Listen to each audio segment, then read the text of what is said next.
Hello, everybody, and welcome to Social 5 University. I'm your host, Kate Drake, and I'm joined today by Social 5 Managing Editor of Contests and Promotions, Derek Jensen. He's going to be talking a little bit about Facebook boosting and how you can really use this great, affordable solution to get a little more bang for your posts that you do on Facebook. So with that in mind, I'm going to turn the time over to him, but feel free to ask questions as we go. We'll, of course, be monitoring that, and we'll, of course, have a question and answer session at the end. Okay, thank you very much, Kate, and welcome everybody. As Kate said, this is a fun session that we have planned just to talk about how we can pull the curtain back a little on this social marketing tool Facebook offers, which many of you have seen and many of you have probably tried. It's boosting individual posts on your Facebook page, which is much different than Facebook advertising by placing a targeted ad. It's simpler, it's more precise, and usually more affordable. So I want to delve into that a little bit, and first by telling you that you've probably seen, or read over the last year or even longer that a lot of social marketers are trying to chase this mysterious algorithm on Facebook and figure out how they can get the best reach with their content, given the fact that Facebook has this mysterious algorithm and it restricts some of your feed on your content stream without you knowing it. And I've read, and you've read, all these statistics that say on average your organic content reach can range between as low as 8%, and Facebook likes to say it's closer to 16%. It's usually somewhere in the middle, and I see it around 10 or 11. That's still problematic, and for that reason, it's become, on some levels, a pay-to-play platform, meaning that Facebook is trying to compel you to pay for these boosts or Facebook advertising to guarantee that your content gets out to your network of fans and your target audience. So let me just look through quickly here the rundown for what we're going to look at today. We want to talk about that primary difference between a boost and an ad, and it is a critical difference. We're also going to show you which types of posts are the best to boost. I mean, you wouldn't do it with everything, and you wouldn't do it with an average informational link, but it is highly effective when you're trying to promote an event or an offer, or if you have some kind of a giveaway, and I'll get into that a little bit more because those can be really effective tools. Then there's this thing called the 80-20 rule. It sounds technical and it's not that bad. It essentially means that if you have an image post with text overlaid in it, you can't have more than 20% text for that post to be boostable. And it's a little bit of an eyeball test, but you'll get used to it the more you experiment. And then how to target your audience. This is similar to Facebook advertising, but Facebook offers a very user-friendly window where a panel will pop up once you click Boost, and then you can choose everything you need to do. I'll get into that in some more detail and show you what I'm talking about. So let's get into, and we'll show you some examples. Who doesn't want to see that, and how much your audience can really increase with just putting a little bit of money behind it. Here's an example of a Facebook ad that's more of a classic ad. We placed this for our third quarter contest here at Social 5 for a free round-trip airfare prize to Hawaii. And so it has the image, it has a headline there, it has copy. Keep in mind there are very strict rules on character limits. It's actually briefer than a tweet, so you have 90 characters to work with and not the 140. So you're not doing a lot of wordsmithing here. It's more about a straightforward message. And so you can also put the links right on it. That can go back to your page. You can go back to websites if you're trying to promote a call to action on your actual website. And these are placed through the Facebook Ad Manager. And you'll see those. You've all seen these on your timeline. They'll say sponsored, or if you're on a desktop, often they're on the right-hand side of your page, and they sit there while your feed scrolls, they will be placed permanently. And that's the power of placing that money behind it. And finally, these can be more expensive. Typically, we will see people put that range of $100 to maybe $1,000 in a monthly period, depending on your marketing budget and your ad budget. Many small businesses don't have that kind of money to throw into social marketing. They might want to experiment around the margins and put less. And we've also seen that there is an oversaturation point. You don't necessarily need thousands of dollars a month to hit your target audience. You can be very effective with 100, 200, 400, somewhere around those levels. And that's for Facebook advertising. The thing that's going to be beautiful about experimenting with boosting, if you haven't, is we're talking about much less money even than that. And so let me show you, if we go to the next one here, the difference and what we're talking about with the boost itself. Here's an example on the left of an ad. This is from a retailer in the Midwest, I believe in Michigan, and they do wholesale and now some retail sales of all naturally made candles. And they're having a 10-year anniversary. They wanted to have a promotion, and so here was a way to throw this up and offer this 10 years 10% off deal. Clearly they were trying to get big bang for their buck, and so they put a little bit of money behind this individual post, and you can see down there on the bottom that big number, 3,982 people reached.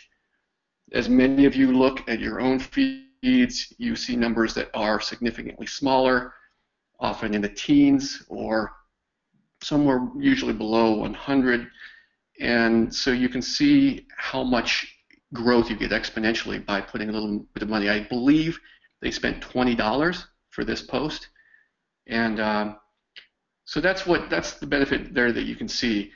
It's the individual post, not your page itself, and so that's the range that it has.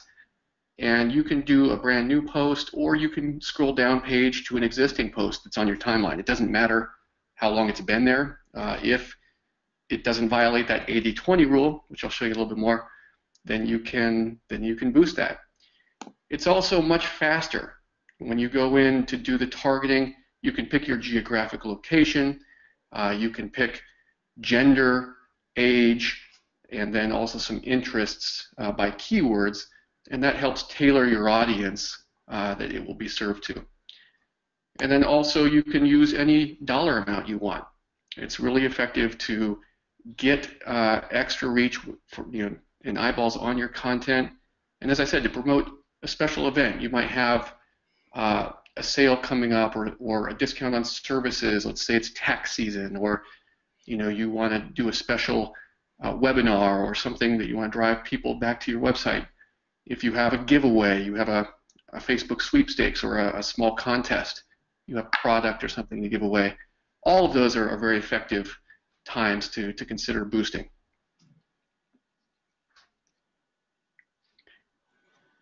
Just a look here at some more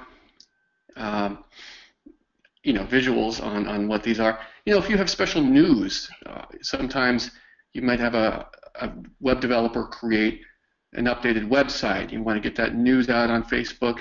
You can link back to it with a boosted post, or you're going to be opening a new retail location, or you have some upcoming thing to celebrate. Maybe you want to honor an employee for some kind of employee giveaway they've won, or some special performance.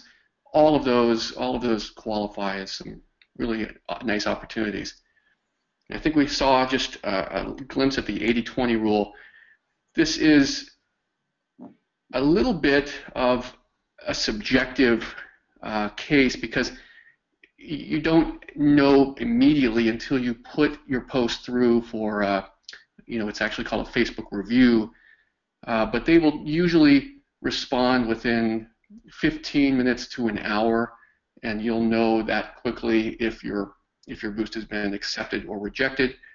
And more often now, Facebook has gotten even better about predicting that it's going to violate that 20% threshold, and they will send you an immediate pop-up notification that will say, it looks to be in violation of the 20% text, and so you can dial it down at that point.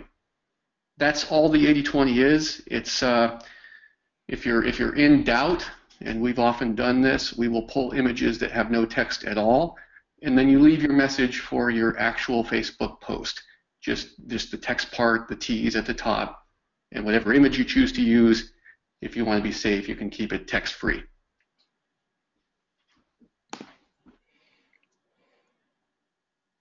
So here is a look at the targeting. And for those of you that haven't done this, it's actually a lot more simple than it looks, and you can follow the steps, and there's not much to it. So when you click to boost a post, this is the screen that you'll see, and you'll first see the choice on whether you want to choose people you choose through targeting, and that's the one that requires establishing your audience. So off to the right, you can see it starts with location. You can choose as broad as United States and go nationwide.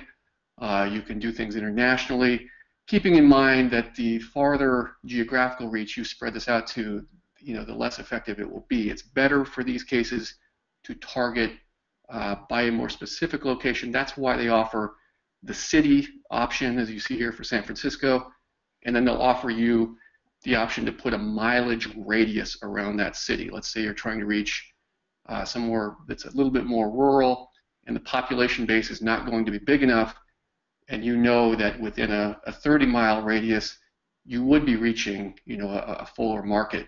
You can do that 30-mile radius, and then that's a way to reach that. Age is here, gender, self-explanatory here. Then on interests, you can do as many as you want, usually up to about a dozen. Some people will argue that that's overdoing it. You can experiment around with this. It depends on the level of specificity you want when you want to get into that targeting again. And you can stick within the industry and use keywords that are appropriate. You can get creative here if you're trying to think about what might compel somebody to come to your page. And so this is a neat opportunity to really target audience that way. The other choice, again here, that's the mileage radius. The other choice is the people who like your page and their friends. Now that is only available to you if you have at least 50 likes on your page. And so keep that in mind. It won't even pop up as an option, or if it does and you click it, it won't allow you to do that if you have fewer than 50.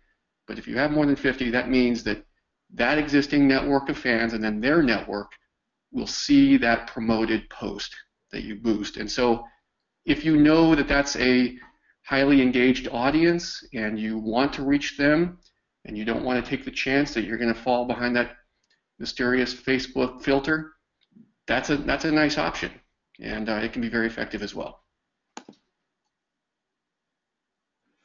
And so here is a look at some that were highly, well, a fun one we did because the Cubs were in the National League Championship Series until last night. If you're a baseball fan, you know they've already been eliminated. But we had a client who wanted to take advantage of this odd phenomenon that was the 1989 Back to the Future 2 movie, and it had that reference. Add, Derek, that I guess yesterday was Back to the Future Day. It was apparently the day Marty McFly travels to in the future. So we've seen a lot of posts about that recently. It's blowing up all over social media. I was at a hockey game with my family for a AAA affiliate, and they had all kinds of Back to the Future, the little dashboard from the DeLorean that had that October 21st, 2015 date. So it was fun, but the Cubs got beat by the Mets last night. This was an image from that movie where it had a hologram congratulating the Cubs on winning the 2015 World Series. And typically they would have had a few dozen fans on the organic reach. For $10, you can see here they reached 1,076 people, and that was just in one day. And then on the right, this was a little bit more of a prize giveaway related post for a trip to Disneyland Vacation. And I believe this spend was only $20. It might have been $25, But look at that. Look at that result down below. Nearly, well, 4,600 plus who saw that post, and you can stretch these out for up to a week. It will tell you, given how long you click on the calendar, how much daily budget the spend will be. And we've usually seen that the most effective range is to stick around $5 a day as a spend, not get too far below that. You can certainly go above that if you have more budget. And then just be thoughtful about the length of time, because we all know what attention spans are with social media, and how people quickly sift through these. But if you want something for 2 or 3 days or 4 days, that's generally the sweet spot for a lot of boosts for individual posts like this. And you can be very effective at reaching thousands of people for, again, not a lot of money. If you consider that you're looking to spend $100 to $500 on a very effective Facebook ad, and you have a message and you have a budget that's closer to $50, you might have 3 or 4 opportunities for boosts in that same month for that $50, and you can see just by the examples here the kind of reach and the kind of engagement you're going to see. That post on the right, just FYI, also had 333 likes on it. It was shared nearly 25 times, and that's the other value with boosted posts, is that you'll get the eyeballs on it, but you'll also get a high degree of sharing. And so that is essentially my look at helping you through this.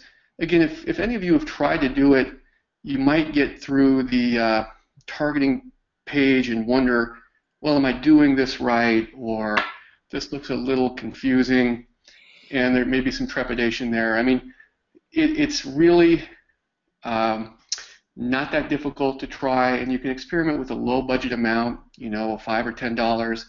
You can see what kind of results you get, and you'll become more comfortable with it. Again, it's not for an everyday content solution. This is to be more strategic with, and we've talked about the examples. So I'm seeing some questions pop up here on the right, and Kate, maybe you can help me facilitate some of these. So the first question we have is, it goes back to the 80-20 rule, and it says if Facebook rejects the post that you've chosen to boost because it violates the 80-20 rule, can you then revise the post to comply? Yes, you can, and you would resubmit that. Again, it's subjective until it's through Facebook review. You can kind of do the eyeball test, and I've been wrong, many times before. I'm convinced that something's less than 20% and it's not, or the other way around. Something looks like it's way too full of text and it slides right through. So you can definitely experiment and try again. All right. Our next question is, how do you target businesses versus people? And it sounds like this would be more for a B2B type situation. Is there a way to do that, Derek, or does it only go to individual Facebook users? Well, this gets into the targeting question we identified through the keyword search. I mean, depending on what is on your existing network, if you're doing friends and friends of fans, depending on how many might be small business, the other way to do that would be, I mean, we are talking about Facebook, and Kate's correct. LinkedIn and LinkedIn advertising is almost strictly B2B and business to business. And so if you wanted to look at within your industry what is likely to be deemed a business, you can list that in your keywords, and if they fall into that realm, and this is always determined by the kind of information that individual business Facebook paid user offers to Facebook through their content feed. So Facebook collects all that information, sorts it, and then that's how they sort and filter who is going to be served your promoted posts. So if businesses are falling in to, let's say, something under pharmaceuticals, and you've used pharmaceuticals as a keyword search, then you're likely to hit some businesses. It would be an exercise for that keyword search. Okay. The next question we have is, if the boost is for a week, or a certain amount of time, does it show up in the newsfeed every day over that week, or how does that work? That's a great question, and short answer is I wish I knew. It depends on the size of your network and the amount of budget that you're using to spend. Facebook has a distribution algorithm itself on boosts that is not always uniform. It will target that spend daily. Let's say you've put $25 in and you've put it for 4 days. You know that you're going to get, a little more than $5 each day, but it won't necessarily front load it or back load it. It will run through that budget until it exhausts the $5 or the $7 or whatever it might be, and then end. But there will be some presence each day that you've selected.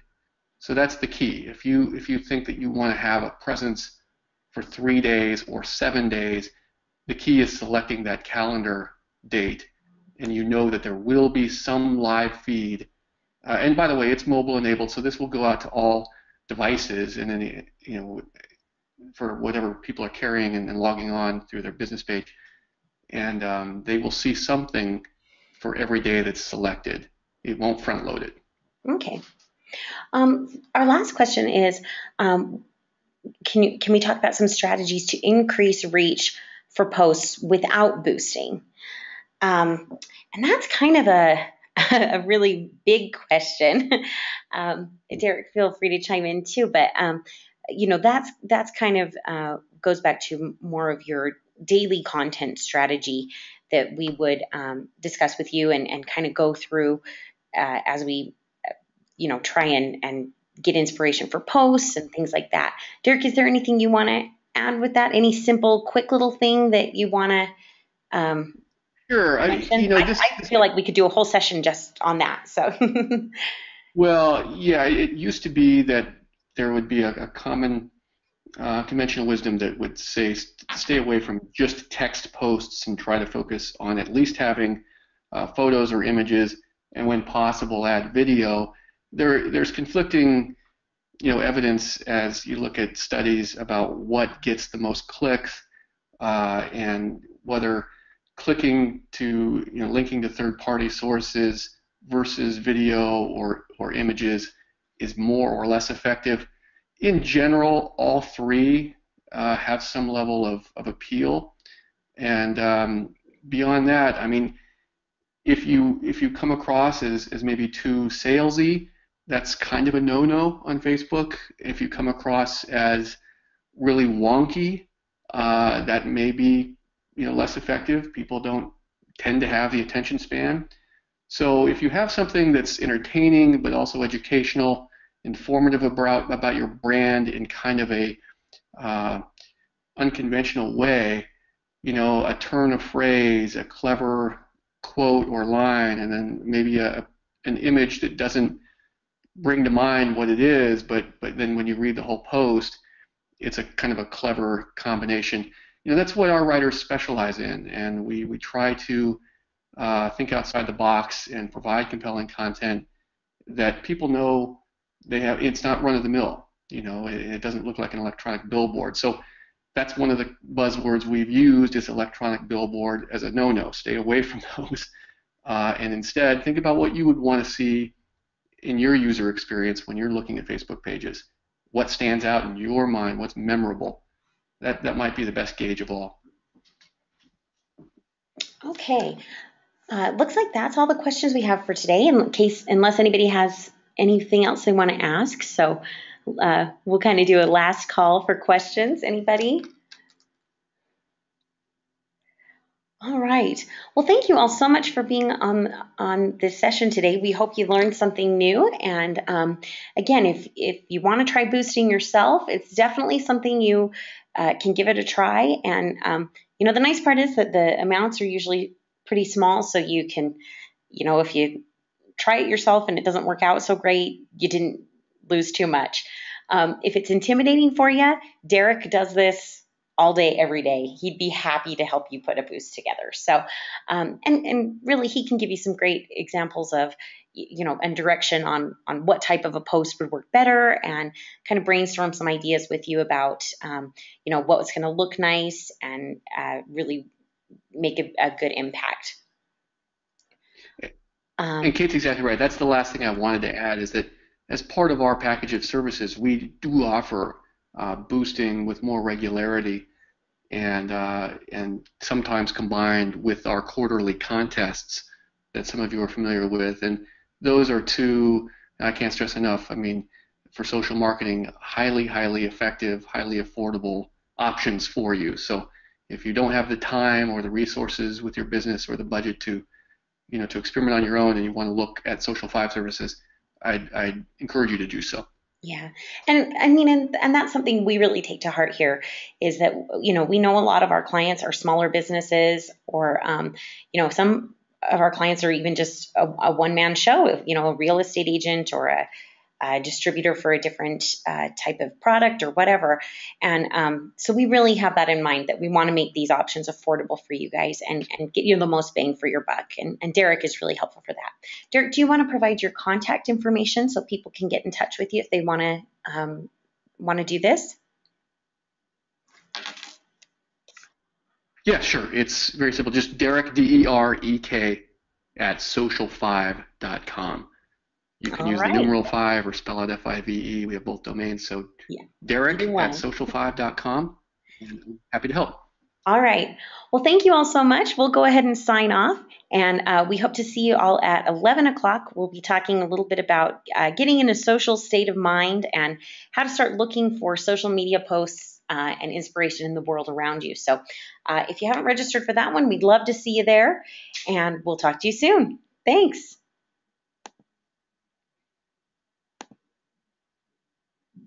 Thanks, everybody.